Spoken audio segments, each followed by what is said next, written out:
Crveni luk je povrtna vrsta koja se uzgaja u skoro svakom vrtu.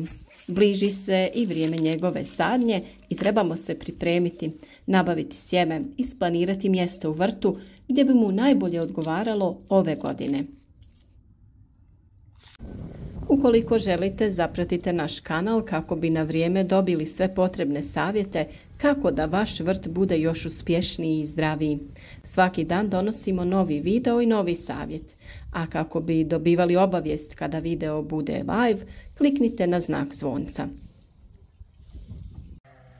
Parcele za sjetvu trebaju biti plodne, dobrih vodozračnih karakteristika. Šta to znači? Moraju biti rahle i dobro propuštati vodu kako se voda ne bi zadržavala oko luka, što može uzrokovati oboljenja.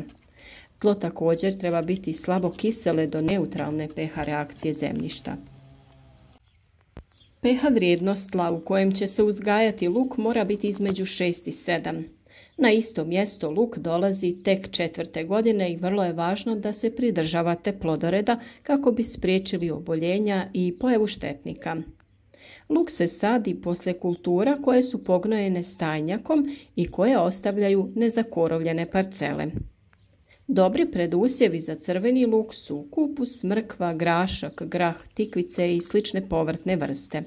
A naravno, posebno je mrkva dobra kao predusjev, ali i kao združeni usjev sa crvenim lukom. Možda ste već čuli da mrkva luk štiti od napada lukove muhe, dok luk također štiti mrkvu od napada mrkvine muhe. Za proljetnu sadnju s obradom tla treba započeti u jesen. Za gnojidbu se koristi dosta hranjiva sa većim udjelom kalija i dušika. Tlo mora biti kvalitetno pripremljeno. U fazi dozrijevanja glavica smanjujemo količinu dušičnih gnojiva jer on može produžiti vegetaciju i utjecati na kvalitetu ploda. U tom periodu vrlo je važan fosfor i kalij. Naravno, najbitnije organsko hranjivo je stajnjak koji je također najbolje dodati u jesen. Prije same sadnje može se dodati pregorjeli stajnjak, to je stajnjak koji je odstojao barem godinu dana. Tu je naravno i humus ili glistenjak.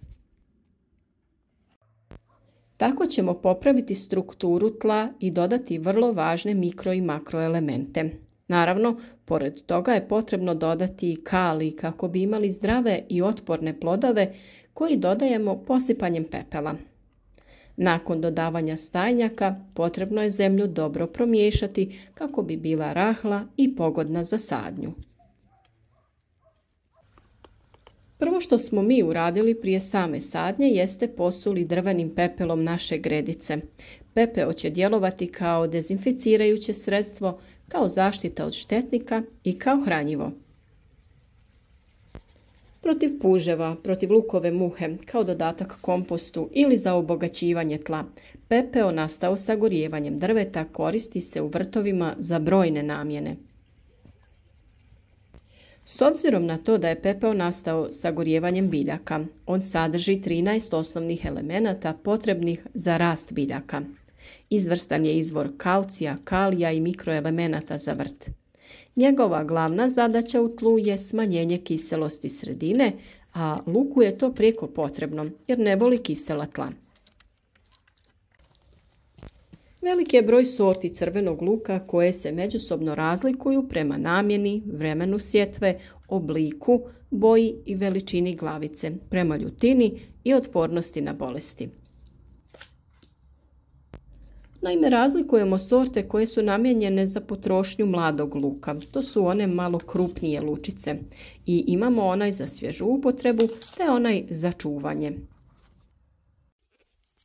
Ovisno o sorti i agrotehničkim uslovima, period vegetacije luka traje od 90 do 180 dana. Prije same sadnje, prvo što trebate učiniti jeste pregledati lukovice i odvojiti sve one koje su možda oštećene, nagnječene, trule ili mekane. Takve lučice nisu zdrave, neće klijati niti dati plod. Sjetva crvenog luka obavlja se što ranije. Sada je to već i zimi, a najbolje u proljeće, čim to vremenske prilike dozvole. Rana sjetva pogoduje dobrom rastu biljaka, formiranju glavica i izbjegavanju oboljenja i štetnika koji dovode do smanjenja prinosa i propadanja usjeva. Sjetva može da se obavlja u februaru, martu ili početkom aprila. Lučice mogu biti različite veličine, manje od 1 cm, od 1 do 2 cm i one veće od 2 cm. Najbolje je za sjetvu koristiti srednje krupne lučice. Sitnije lučice će dati manje glavice, a one krupne češće formiraju cvijet. Da bi se lučice dezinficirale, mogu se potopiti u otopinu kalij permanganata ili se prvo potope u toplu vodu i odmah zatim se potope u hladnu. Da bi se ubrzalo klijanje i nicanje lučica, one se mogu zamotati u mokru krpu i ostaviti tako 3 dana. Tokom tog perioda pokreće se proces klijanja i takav luk se sadi. O načinu dezinfekcije lučica luka prije sadnje smo već govorili, pa potražite taj video i odradite ovaj važan dio pripreme kako bi zaštitili biljke od oboljenja i štetnika.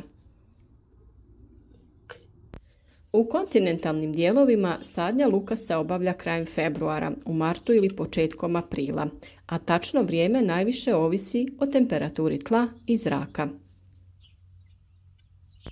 Temperatura tla ne bi smjela biti niža od 7 stepeni Celzijusa, jer će nicanje u tim uslovima biti sporo, a dio luka bi mogao i propasti. S druge strane, sa sadnjom se ne bi trebalo ni čekati previše dugo, jer u tom slučaju luk neće imati dovoljno vremena za razvoj listova i glavičenje, pa će lukovice imati deblji vrat. Optimalna temperatura za rast i razvoj crvenog luka je između 12 i 25 stepeni Celzijusa. Ova povrtnica se odlikuje dobrom otpornošću na niske temperature. Mlade biljke mogu izdržati kratkotrajne negativne temperature od -1 stepen Celzijus, dok su one veće biljke otpornije i mogu izdržati temperature od -3 do -5 stepeni Celzijusa. No minimalna temperatura za klijanje i nicanje luka je od 2 do 3 stepena. Sadnja crvenog luka se kod nas tradicionalno obavlja sjetvom lučica, to jest lukovica, a pored te sjetve može se uzgajati i sjemena i rasada. Crveni luk je kultura koja voli osunčane terene i može se uzgajati na djelomično zasjenjenim parcelama, ali ne podnosi potpunu sjenu. Međuredni razmak se kreće od 15 do 25 cm, ovisno o krupnoći glavica sorte koju ste odabrali.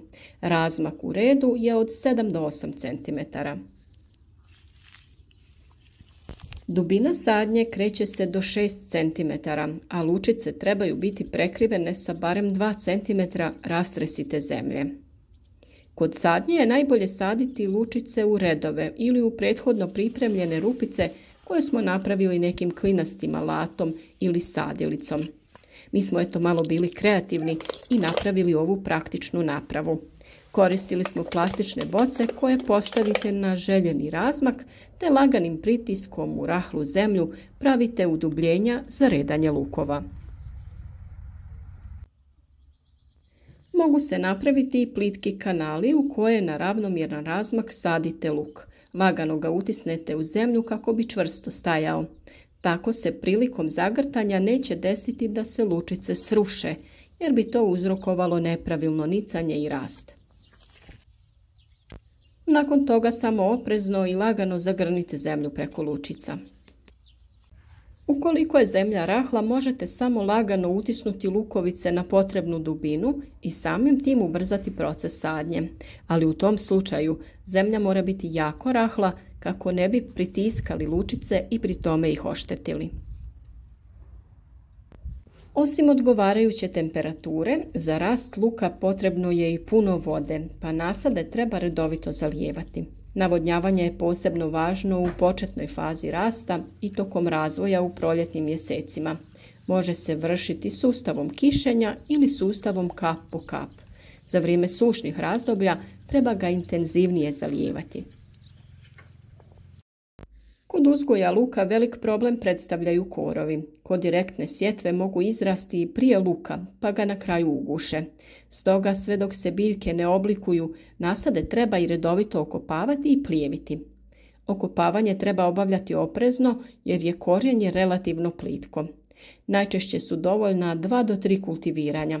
Prvo se obavlja odmah nakon nicanja, drugo 2 do 3 sedmice kasnije, a treće po potrebi.